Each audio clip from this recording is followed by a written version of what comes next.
Hello everyone, welcome to Bhumi's easy cooking. આજે હું આપને બતાવીશ શક્કરિયાની રબડી બનાવવા માટેની રીત। એકદમ સરળતાથી આ રબડી કઈ રીતે બને તેના માટે આ વિડીયોને છેલ્લે સુધી અચૂક જોજો। જો તમે આ ચેનલ પર નવા હોય તો ચેનલને સબસ્ક્રાઈબ કરવાનું ભૂલશો નહીં। સબસ્ક્રાઈબ કરવું એકદમ જ ફ્રી છે। શક્કરિયાની રબડી બનાવવા માટે સૌપ્રથમ શક્કરિયા લઈ તેને પાણીથી સારી રીતે ધોઈ લો।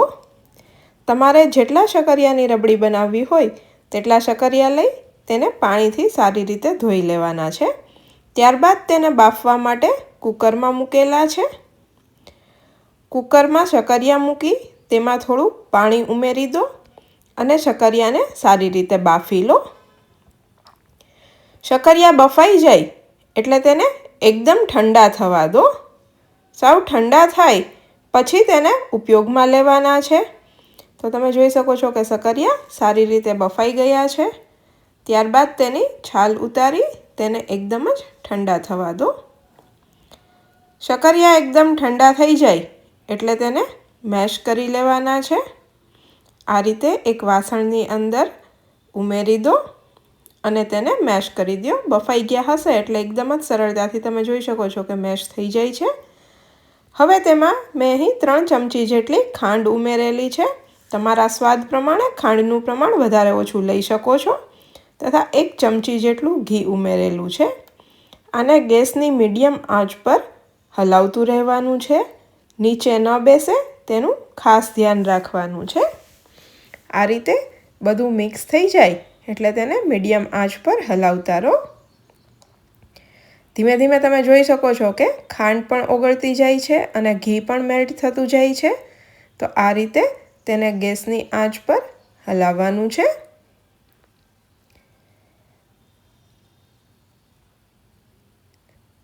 હવે ધીમે ધીમે તે એકદમ જ સારી રીતે મિક્સ થતું જાય છે। તમે જોઈ શકો છો। તો તે પેન છોડે ત્યાં સુધી તેને મિક્સ કરવાનું છે। જરૂર પડે તો ગેસની આંચ ધીમી કરી દો। પેન છોડવા માંડ્યું છે તો ગેસની આંચ બંધ કરી દો। મેં અહીં ફૂલ ફેટ મિલ્ક લીધેલું છે। તેને એક વાસણની અંદર લઈ લો। ત્યારબાદ તેને ગેસ પર ગરમ કરવા માટે મૂકો। હવે તેમાં ખાંડ ઉમેરો। ખાંડનું પ્રમાણ તમારા સ્વાદ પ્રમાણે વધારે ઓછું રાખી શકો છો। તે ગરમ થઈ ગયું છે તેમાં ખાંડ ઉમેરી તેને હલાવતા રહો। આ રીતે દૂધને ઉકાળવાનું છે। મીડિયમ આંચ પર દૂધ ઉકાળવાનું છે। થોડું ઉકળી જાય એટલે તેમાં પિસ્તા તથા બદામની કતરણ ઉમેરેલી છે તથા કેસર ઉમેરેલું છે। એક વાટકીમાં થોડું કેસરને રાખી એ દૂધ આ મિશ્રણની અંદર મિક્સ કરી દીધેલું છે।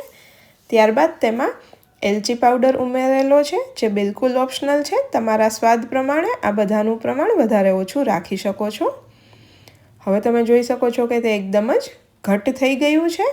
તો હવે શક્કરિયાનો જે માવો બનાવેલો છે તેમાંથી આ રીતે ગોળી બનાવી લો। હાથને થોડો ઘીથી ગ્રીસ કરી એકદમ જ હળવા હાથે નાની નાની ગોળીઓ બનાવી લો। તમે જોઈ શકો છો કે એકદમ જ સરળતાથી તે ગોળી બની જાય છે। તો આ રીતે બધી ગોળી તૈયાર કરી તેને ઉકળતા દૂધની અંદર નાખી દો।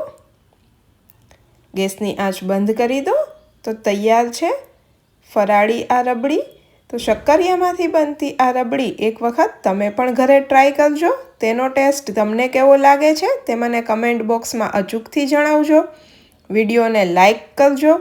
તમારા ફ્રેન્ડ્સ, ફેમિલી મેમ્બર્સ અને રિલેટિવ્સ સાથે શેર કરજો અને ભૂમિઝ ઇઝી કુકિંગ ચેનલને સબસ્ક્રાઈબ કરજો।